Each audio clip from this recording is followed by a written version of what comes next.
ಹೊಸ ಸಿಎಂ ಆಯ್ಕೆ ಆಗುತ್ತೆ, ನಾಳೆ ಸಿಎಲ್ಪಿ ಸಭೆ ಕರೆದಿದ್ದಾರೆ, ಡಿ.ಕೆ. ಶಿವಕುಮಾರ್ ಅವರೇ ಆಗಬಹುದು ಅಂತ ಹೇಳಿ ನಿಮಗೆ ಅನೌನ್ಸ್ ಮಾಡಿದ್ರಂತೆ ಸಿದ್ದರಾಮಯ್ಯನವರು ಬ್ರೇಕ್ಫಾಸ್ಟ್ ಮೀಟಿಂಗ್ ಅಲ್ಲಿ. ನಾಳೆ 4 ಗಂಟೆಗೆ ಕಾಂಗ್ರೆಸ್ ಶಾಸಕಾಂಗ ಪಕ್ಷ ಸಭೆ ಕರೆದಿದ್ದಾರೆ. ಆ ಸಭೆಯಲ್ಲಿ ವರಿಷ್ಠರು ಇರ್ತಾರೆ, ಮತ್ತೆಲ್ಲ ಶಾಸಕರು ಭಾಗವಹಿಸುತ್ತಾರೆ. ಹೊಸ ನಾಯಕರನ್ನು ಆಯ್ಕೆ ಮಾಡಲಾಗುವುದು. ಮುಖ್ಯವಾಗಿ ದೆಹಲಿನಲ್ಲಿದ್ದಾರೆ ಸಿದ್ದರಾಮಯ್ಯನವರು ಮತ್ತು ಡಿ.ಕೆ. ಸಂಪುಟ ರಚನೆ ಸಂಬಂಧಪಟ್ಟಂತೆ ಒಂದಷ್ಟು ಹಗ್ಗಾಟಗಾಟ ನಡೀತಾ ಇದೆ. ಉಪಮುಖ್ಯಮಂತ್ರಿಗಳು ಯಾರು, ಎಷ್ಟು ಜನ, ಸಚಿವ ಸಂಪುಟಕ್ಕೆ ಎಷ್ಟು ಜನ, ಯಾರ್ಯಾರು ಅನ್ನೋ ಚರ್ಚೆ ನಡೀತಾರೆ. 4 ಡಿಸಿಎಂ ಸ್ಥಾನ ಕೊಡಬೇಕು ಅನ್ನೋ ಚರ್ಚೆ ನಿಮ್ಮ ಹೆಸರು ಇದೆಯಾ ಸರ್? ಹೇಗೆ ನೀವು ಪ್ರಯತ್ನ ಪಡ್ತಾ ಇದ್ದೀರಾ ಅಂತ ಡಿಸಿಎಂ ಸ್ಥಾನ? ನೋಡಿ, ಈಗ ನಾನು ಕಾಂಗ್ರೆಸ್ ಪಕ್ಷದೊಬ್ಬ ನಿಷ್ಠಾವಂತ ಕಾರ್ಯಕರ್ತನಾಗಿ ಇವತ್ತು ನನಗೆ ಪಕ್ಷದ ಜವಾಬ್ದಾರಿ ವಹಿಸಿದಂಥ ಸಂದರ್ಭದಲ್ಲಿಯೂ ಅತ್ಯುತ್ತಮವಾಗಿ ನಾನು ಸೇವೆಯನ್ನು ಮಾಡಿದ್ದೇನೆ. ಹಿಂದೆ ಪ್ರತಿಪಕ್ಷದಲ್ಲಿದ್ದಂಥ ಸಂದರ್ಭದಲ್ಲಿ ಸುಮಾರು 5 ವರ್ಷಗಳವರೆಗೆ ಈ ಪಕ್ಷದ ರಾಜ್ಯದ ಕಾರ್ಯಾಧ್ಯಕ್ಷನಾಗಿ ಪಕ್ಷ ಬಲವರ್ಧನೆ ಮಾಡುವಂಥ ಕೆಲಸವನ್ನು ನಾವು ಮಾಡಿದ್ದೇವೆ. ಸರ್ಕಾರ ಬಂದ ಮೇಲೆ ಅರಣ್ಯ ಪರಿಸರ ಇಲಾಖೆಯ ಸಚಿವನಾಗಿ ಬಹಳ ಕರ್ನಾಟಕ ರಾಜ್ಯದಲ್ಲಿ ಎಂದೂ ಆಗದ ರೀತಿಯಲ್ಲಿ ಅರಣ್ಯ ಇಲಾಖೆಯಲ್ಲಿ ಬದಲಾವಣೆ ತಂದಿದ್ದೇವೆ. ಇವತ್ತೇನು ಒತ್ತುವರಿ ತೆರವು ಮಾಡುವಂಥದ್ದಿರ್ಬೋದು ಅಥವಾ ಮಾನವ ವನ್ಯಜೀವಿ ಸಂಘರ್ಷಗಳಿರ್ಬೋದು, ಹೊಸ SOPಗಳನ್ನು ಇವತ್ತು ಜಾರಿಗೆ ಮಾಡಿದ್ದಂಥದ್ದಿರ್ಬೋದು, ಹೀಗೆ ಹಲವಾರು ಕಾರ್ಯಕ್ರಮಗಳನ್ನು ನಾನು ಕೊಟ್ಟಿದ್ದೇನೆ. ಆ ಒಂದು ತೃಪ್ತಿ ನನಗಿದೆ. ಮತ್ತು ನನ್ನ ಕೆಲಸ ಬಗ್ಗೆ, ಕಾರ್ಯದ ಬಗ್ಗೆ ಎಲ್ಲರೂ ಮೆಚ್ಚುಗೆ ವ್ಯಕ್ತಪಡಿಸಿದ್ದಾರೆ ಅನ್ನುವಂಥದ್ದು ನನಗೆ ಒಂದು ಭಾವನೆ ಇದೆ.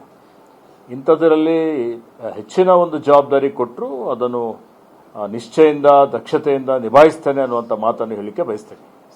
ನೀವು ಆಕಾಂಕ್ಷಿಯಾಗಿದ್ದೀರಾ ಡಿಸಿಎಂ ಸ್ಥಾನಕ್ಕೆ?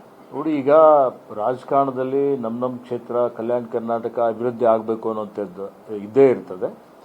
ಇದರಲ್ಲಿ ಯಾವುದೇ ಒಂದು ಅಧಿಕಾರ ಸಿಕ್ಕಂತ ಸಂದರ್ಭದಲ್ಲಿ ಇನ್ನೂ ಹೆಚ್ಚಿನ ಕೆಲಸ ಕಾರ್ಯಗಳನ್ನು ಮಾಡಬಹುದು ಅನ್ನುವಂಥದ್ದು ನಮ್ಮೆಲ್ಲರ ನನ್ನ ಒಂದು ಅಭಿಪ್ರಾಯ ಇದೆ.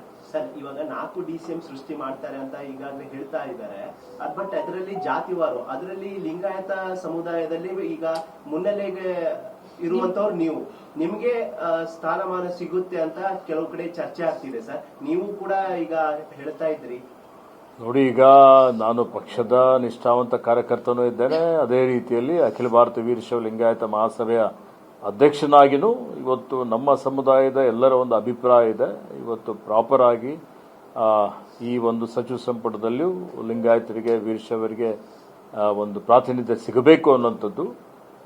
ಆ ಒಂದು ನಿಟ್ಟಿನಲ್ಲಿ ಇವತ್ತು ಈಗಾಗಲೇ ಹೇಳಿದ್ದೇನೆ, ಯಾವ ಹುದ್ದೆ ಕೊಟ್ಟರೂ ನಿಭಾಯಿಸಲಿಕ್ಕೆ ಸಿದ್ಧನಾಗಿದ್ದೇನೆ. ಮತ್ತು ಹೆಚ್ಚಿನ ಒಂದು ಜವಾಬ್ದಾರಿ ಕೊಟ್ಟರು ಅತ್ಯಂತ ಉತ್ತಮವಾಗಿ ದಕ್ಷತೆಯಿಂದ ನಿಭಾಯಿಸ್ತೇನೆ ಅನ್ನುವಂಥ ಮಾತನ್ನು ಹೇಳಲಿಕ್ಕೆ ಬಯಸ್ತೇನೆ. ನೋಡಿ, ಈಗಾಗಲೇ ನಾನು ಹೇಳಿದ್ದೇನೆ, ನಾವು ವೈಯಕ್ತಿಕವಾಗಿ ನಾನು ಚರ್ಚೆ ಮಾಡಲಿಕ್ಕೆ ಹೋಗೋದಿಲ್ಲ. ಲಿಂಗಾಯತರಿಗೆ ಏನಿದೆ, ಅವರು ಲಿಂಗಾಯತ ಸಮುದಾಯ ಜಾತ್ಯತೀತವಾದಂಥ ಒಂದು ಸಮುದಾಯ. ನಮ್ಮ ಸಮುದಾಯದಿಂದ ಸುಮಾರು 36 ಜನ ಕಾಂಗ್ರೆಸ್ನಲ್ಲಿ ಶಾಸಕರಾಗಿ ಆಯ್ಕೆಯಾಗಿದ್ದಾರೆ. ಇವತ್ತು ಅದೇ ರೀತಿಯಲ್ಲಿ ಈ ಒಂದು ಸಮುದಾಯಕ್ಕೂ ಎಲ್ಲರ ಜೊತೆಯಲ್ಲಿ ನಮ್ಮ ಪಕ್ಷ ಸರ್ವರಿಗೂ ಸಮಬಾಳು ಸಮಪಾಲು ಎನ್ನುವಂಥ ರೀತಿಯಲ್ಲಿ ಪ್ರತಿಯೊಬ್ಬರಿಗೂ ಸಾಮಾಜಿಕ ನ್ಯಾಯ ಸಿಗಬೇಕು. ಅದು ನಮ್ಮ ಸಮುದಾಯಕ್ಕೂ ಇವತ್ತು ಏನು ಈಕ್ವಲ್ ಆಗಿ ಪ್ರಾಪರ್ ಆಗಿ ರೆಪ್ರೆಸೆಂಟೇಷನ್ ಸಿಗಬೇಕು ಅನ್ನುವಂಥ ಒಂದು ವಿನಂತಿಯನ್ನು ನಾನು ನನ್ನ ಪರವಾಗಿ, ಅಖಿಲ ಭಾರತ ವೀರಶೈವ ಲಿಂಗಾಯತ ಮಹಾಸಭಾದ ಪರವಾಗಿಯೂ ವಿನಂತಿಯನ್ನು ಮಾಡುತ್ತೇನೆ.